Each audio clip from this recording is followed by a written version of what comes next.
Unimed João Pessoa. Cuidar de você, esse é o plano. Olá, bom dia. O programa Saúde Você está no ar. Estou muito feliz, viu, em receber você aqui todos os finais de semana. E olha só, no programa de hoje a gente tem um assunto muito importante. A gente vai falar sobre câncer de cabeça e pescoço. É daqui a pouquinho, viu? Você vai entender tudo sobre esse problema. E você sabe quais são as frutas e legumes da estação que podem ser grandes aliadas na sua saúde? A gente te conta já já. E mais no quadro Saúde em Dia, dicas de limpeza para quem tem alergia. Esses e outros destaques agora no Saúde Você.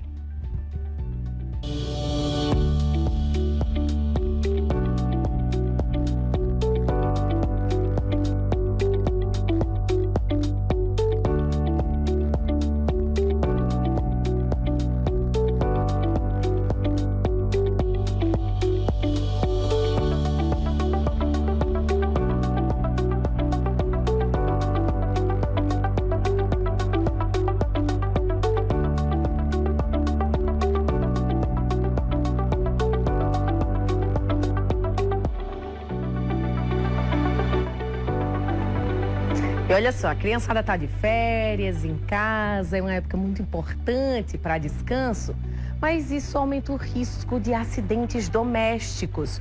Sabe quais as dicas para evitar esse problema? É o que a gente vai conferir agora.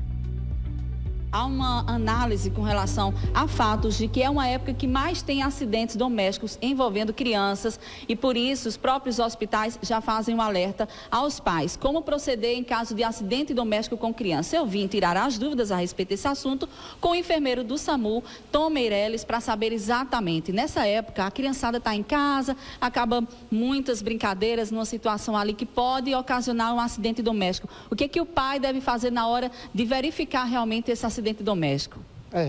Sabrina, na verdade tem aquele ditado que a criança ela cega, né? Então os cuidados têm que ser redobrados, né? Materiais de uso até do próprio pai, da própria mãe, às vezes trabalham em casa, né? Materiais pontiagudos que podem, numa brincadeira ou até mesmo ele mexer e cair e vir a ferir essa criança. Então tem a questão de, nas situações de casa, escoriações, jogando, brincando, correndo, cair e se arranhar. Um cortezinho mais profundo, tem a questão da hemorragia, pancada na cabeça, né?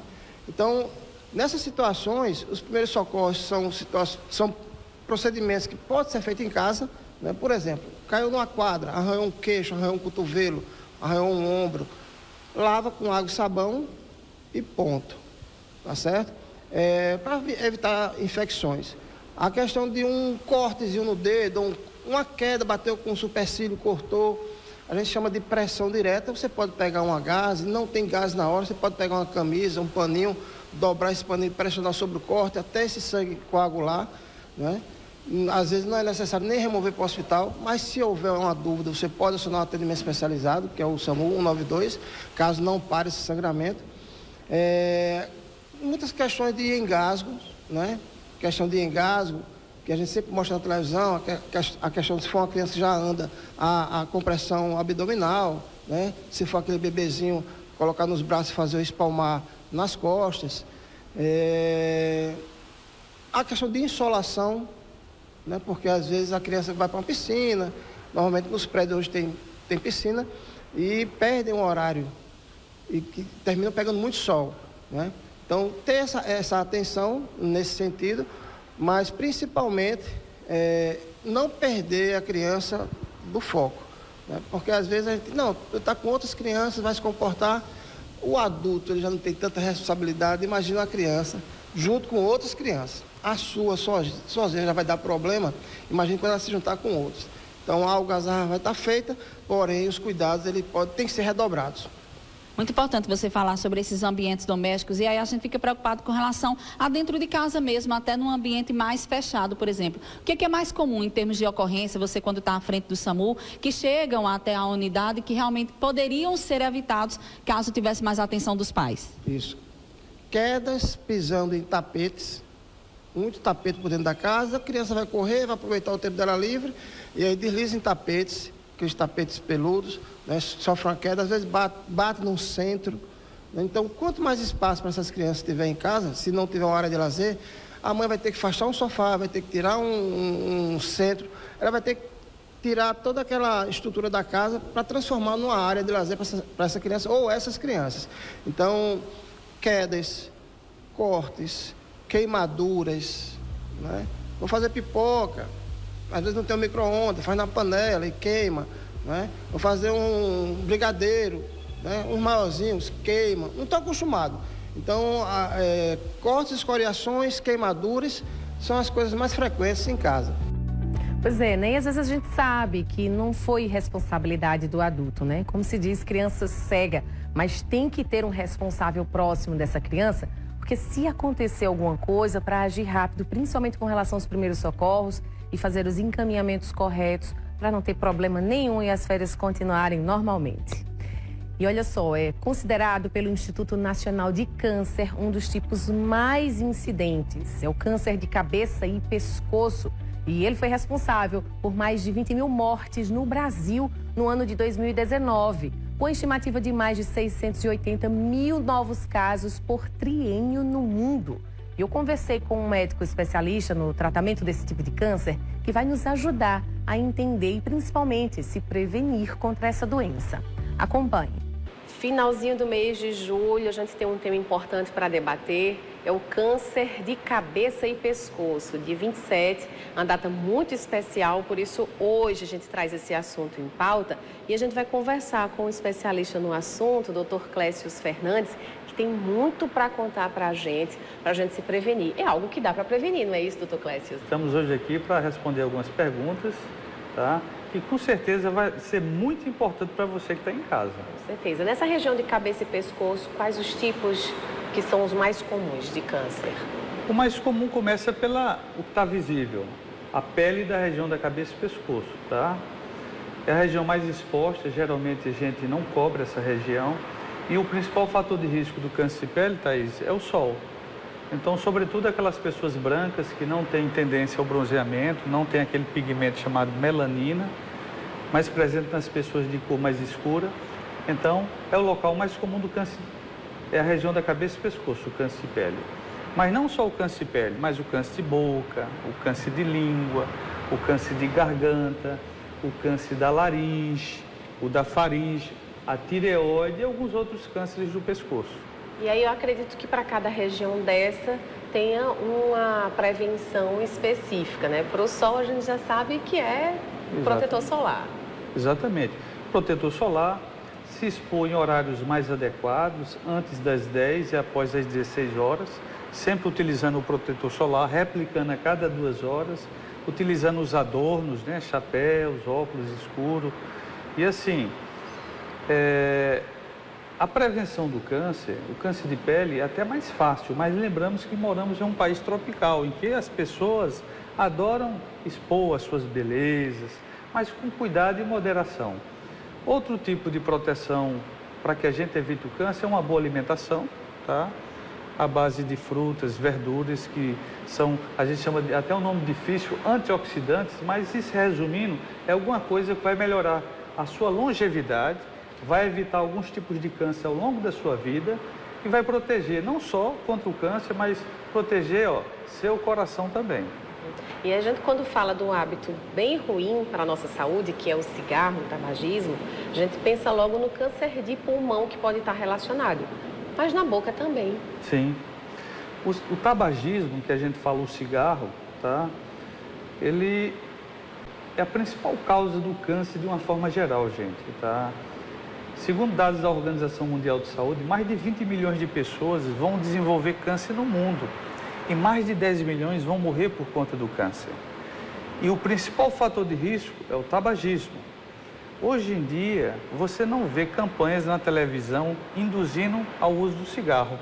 Veja que interessante. Mas existe campanhas na televisão induzindo ao uso do quê? Do álcool. E o álcool, quando consumado de forma exagerada, junto esse vício com o tabagismo, aumenta muito a possibilidade de você, em algum ponto da sua vida, desenvolver algum tipo de câncer.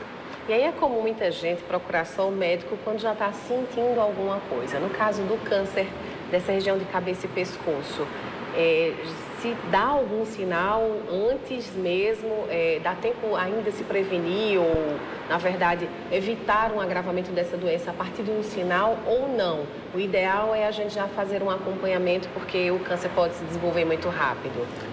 No país feito Brasil, não dá para você contar com o ideal.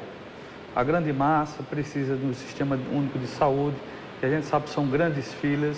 Então, esse tipo de conhecimento e informação ajuda muito o paciente. Como é que eu posso desconfiar, vamos utilizar esse termo, que eu posso estar com câncer? Você que é um pouquinho idoso e apresenta alguma feridinha, alguma mancha que mudou de cor na sua face, que não cicatriza, que coça, que virou uma ferida, provavelmente tenha certeza que possa ser um câncer de pele. Calma, que geralmente o câncer de pele existe um tratamento cirúrgico, algumas formas medicamentosas, mas o mais importante é o tratamento cirúrgico. A presença de um nódulo no pescoço, tá? Que não diminui de tamanho, geralmente são nódulos indolores, tá? Se for nessa região anterior aqui, pode-se suspeitar da tireoide, porque está nessa região aqui, ó, logo acima da fúrcula external, alguma feridinha na boca. E a ferida na boca, Thaís, ela dói bastante. Então, a pessoa que tem uma feridinha na boca que não cicatriza, tá?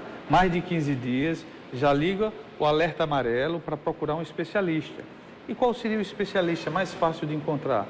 Aquele que está no seu PSF, um dentista. O nosso colega dentista, ele pode examinar sua boca e desconfiar que aquela lesão pode ser causada por um câncer. Pode ser outras coisas também?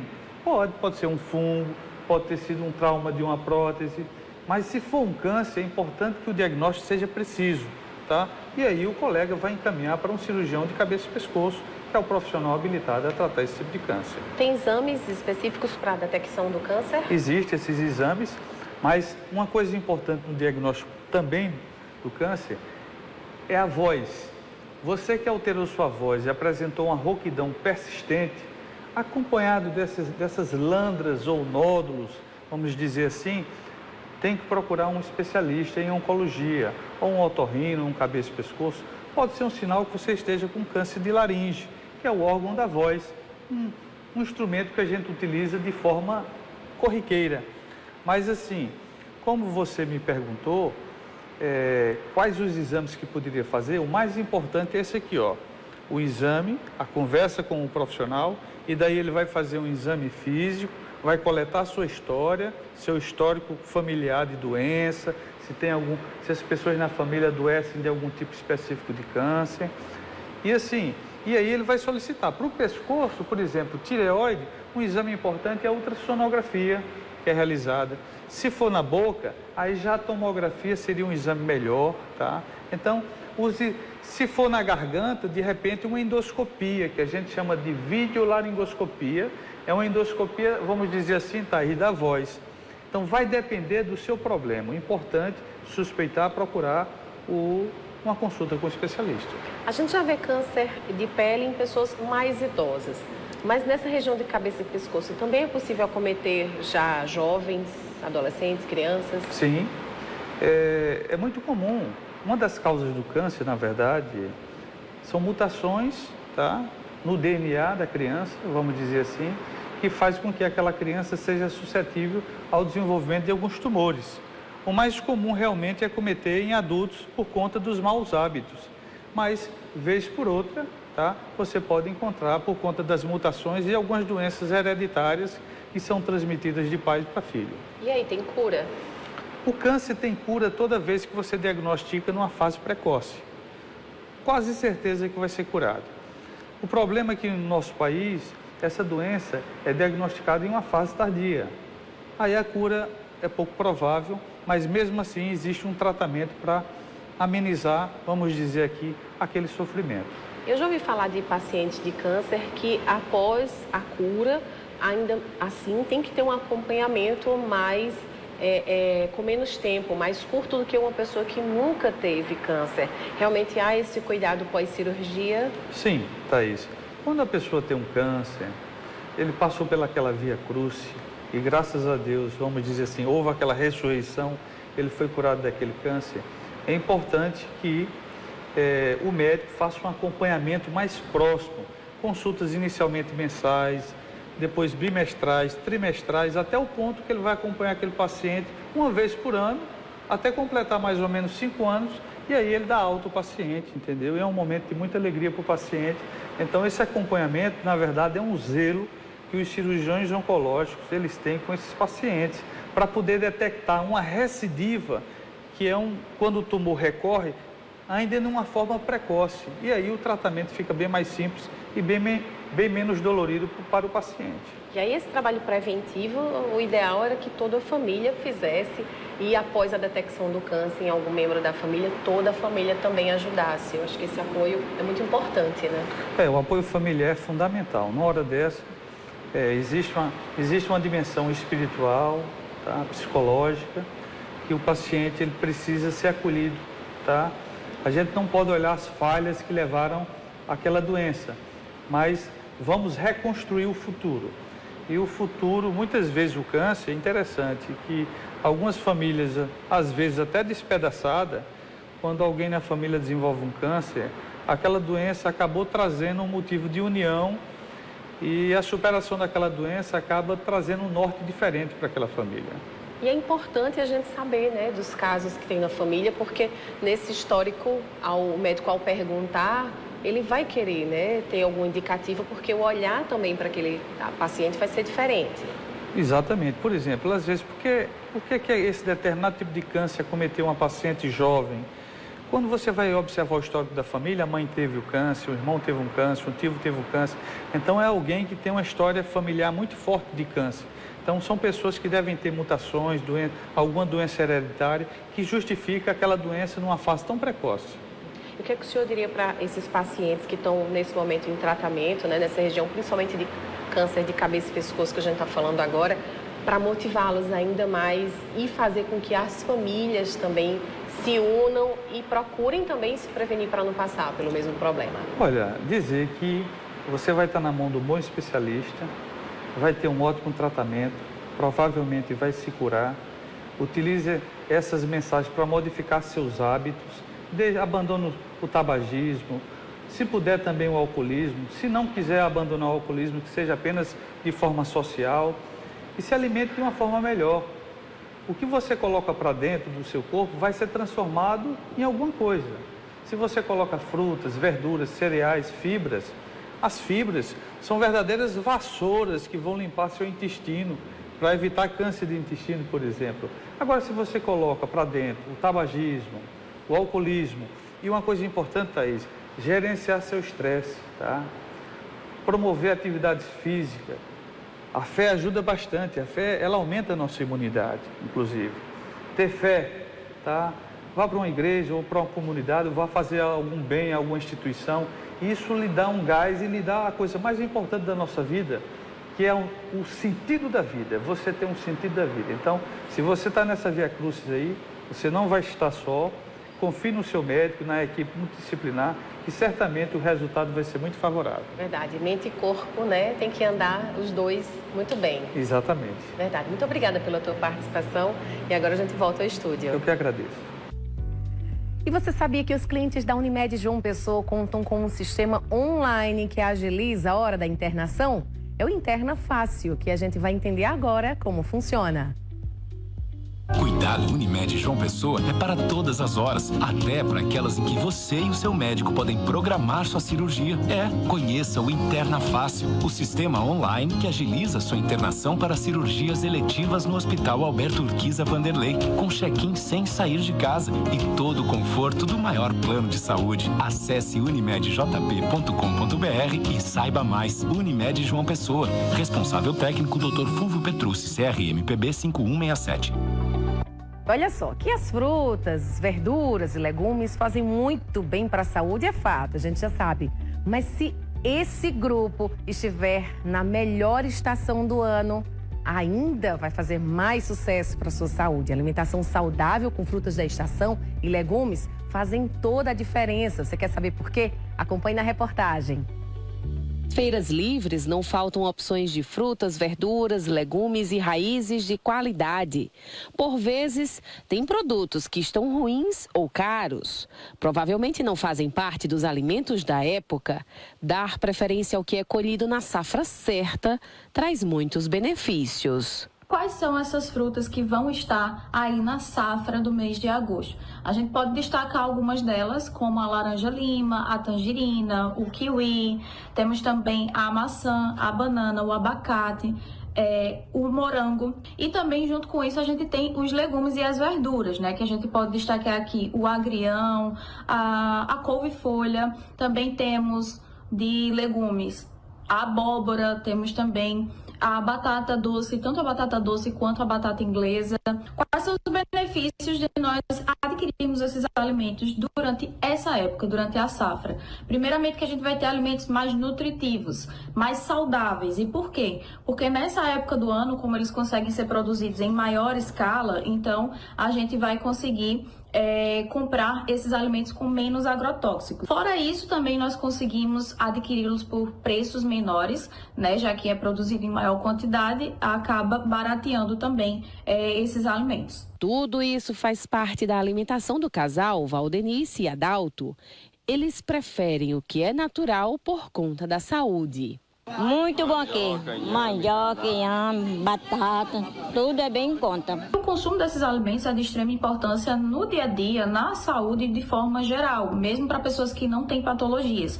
Mas vários dessas frutas, desses legumes que eu acabei de citar, podem ajudar no controle glicêmico, ou seja, no controle da diabetes, né? As fibras presentes nessas frutas têm essa função. Também podemos citar como alguns dos benefícios maiores dessas frutas, destacando algumas como a laranja, como o legume como a abóbora. Essas frutas, elas são riquíssimas em vitamina C, em carotenoides, que ajudam muito na nossa imunidade, principalmente nessa época do ano, onde a gente tem essa mudança climática aí tão presente. Verdade, então inclui tudo isso na tua lista de compras para fazer um uso desses alimentos que você já viu aí, que está trazendo muito mais saúde para a sua vida, porque eles são da época, e saúde também para o bolso, né? Então isso é importante. E agora a gente vai para um breve intervalo e daqui a pouquinho a gente volta com mais Saúde e Você.